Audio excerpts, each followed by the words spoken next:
Good morning students. आज हम page number 245 पर दो पाठ निहित प्रश्न आपको दिए गए हैं, पहले उनको सॉल्व करते हैं।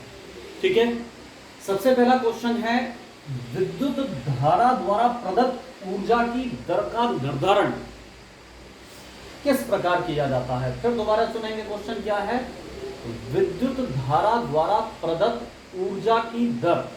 ठीक, देखिए एक फार्मूला आपने पढ़ा था विद्युत सामर्थ्य को लेकर के, और वो फार्मूला था P बराबर W/T। ये W क्या है? इसको बोलते हैं उपभुक्त ऊर्जा, यानी जो आप किसी उपकरण के द्वारा ऊर्जा प्रयोग में ला रहे हैं उसको W कहा जाता है। ठीक, और T क्या है? समय। तो आपको एक चीज पता है कि अगर समय से किसी चीज को डिवाइड करते हैं तो उसको क्या कहा जाता है? दर। तो उपभुक्त ऊर्जा की दर है ना, तो ये कह रहा ना प्रदत्त ऊर्जा की दर, यानी प्रदान की गई या उपयोग में लाई गई, एक ही बात है। जितनी दी जाएगी उतनी ही इस्तेमाल में लाई जाएगी। तो प्रदत्त की गई या उपभुक्त की गई ऊर्जा की दर वो क्या कहलाती है?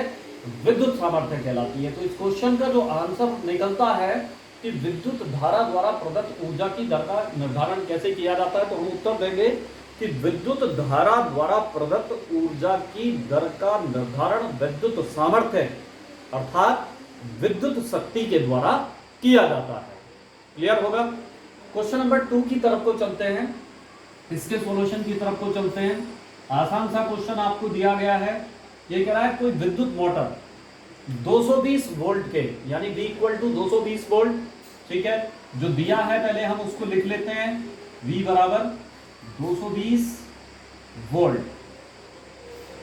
सूत्र से 5 एम्पियर विद्युत धारा लेता है। तो I = कितनी है आपकी? 5.0 एम्पियर या 5 एम्पियर, एक ही बात है। उसने पूछा मोटर की शक्ति को निर्धारित कीजिए। शक्ति क्या होती है? P। तो हमारे पास एक सूत्र है कि P बराबर किसके होता है? V × I के होता है। इसका हम प्रयोग कर सकते हैं क्योंकि V और I हमें दिए गए हैं, P की वैल्यू हमें ज्ञात करनी है। तो 220 और मल्टीप्लाई बाई 5। ठीक, 5 से मल्टीप्लाई करोगे 5 0 0, 5 2 10, 0 हासिल को 1, 5 2 10 और 1 कितना? 11। इतना क्या? या तो मात्रक आप देंगे जूल प्रति सेकंड, ये मात्रक होगा, या अन्य मात्रक कौन सा प्रयोग में लाते हैं? वाट प्रयोग में लाते हैं। ठीक है, तो एक आंसर इसका ये कंप्लीट हो गया। उसने कहा तथा 2 घंटे में मोटर द्वारा उपभुक्त ऊर्जा। तो उपभुक्त ऊर्जा क्या होती है? W। उपभुक्त ऊर्जा क्या होती है? W। और W के भी बहुत सारे फार्मूले आपने पढ़े। एक फार्मूला आपने पढ़ा था W बराबर किसके होता है? V × I × T। क्योंकि हमें 3 चीज दे रखी है, V का मान भी दे रखा है, I का मान भी दे रखा है और T का मान भी 2 घंटे दिया हुआ है। ठीक, V कितना है आपको दिखाई दे रहा है? 220। I कितना है? 5। और T कितना है? T है 2 घंटे। लेकिन आपको पता है समय MKS पद्धति में किस में लिया जाता है? सेकंड में लिया जाता है। तो 2 घंटे में कितने सेकंड हो गए? 2 × 60 × 60 ये होगा। ठीक है, कैलकुलेशन कीजिएगा।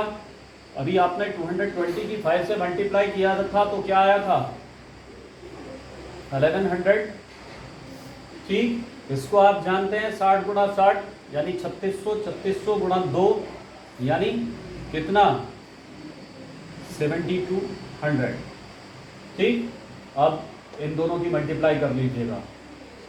तो मैं यहीं पर कर दूंगा इसको। 1 2 3 4, 1 2 3 4, 4 0 तो जो कि जो 11 × 22 आंसर को लगे 2, 11 7 77 और 2 कितना आ गया? 79। ठीक, अब आपको पता है मैं डेसिमल का एक अंक तक इसका मान निकालता हूं। तो 1 2 3 4, तो 4 0 यानी 10 की घात 4 ये हो गया 792 गुणा 10 की घात 4, या मैं इसे ये भी लिख सकता हूँ 792 गुणा 10 की घात 4। अब जैसे वहाँ मैंने एक अंक का दशमलव किसका आया था, मुझे यहाँ 2 अंक के किसका आने हैं, तो 100 से गुणा कर दूँ, 100 से क्या कर दूँ भाग। जब 100 से भाग करूँगा तो ये हो जाएगा 7.92, और जब गुणा करूँगा तो 10 की घात 2 ये और 10 की घात 4 ये, तो कितना हो गया टोटल 10 की घात 6। और ये उपभुक्त ऊर्जा है, ऊर्जा का जो मात्रक होता है वो क्या होता है, जूल। तो चाहें तो आप यहाँ भी उत्तर दे सकते हैं जूल लिख करके, और चाहें तो आप इसे क्वेश्चन को आगे भी बढ़ा सकते हैं, तो दोनों आंसर हो सकते हैं। बेहतर तरीका यही है कि आप डेसिमल के 1 पॉइंट तक मान निकालें तो ज़्यादा अच्छा है।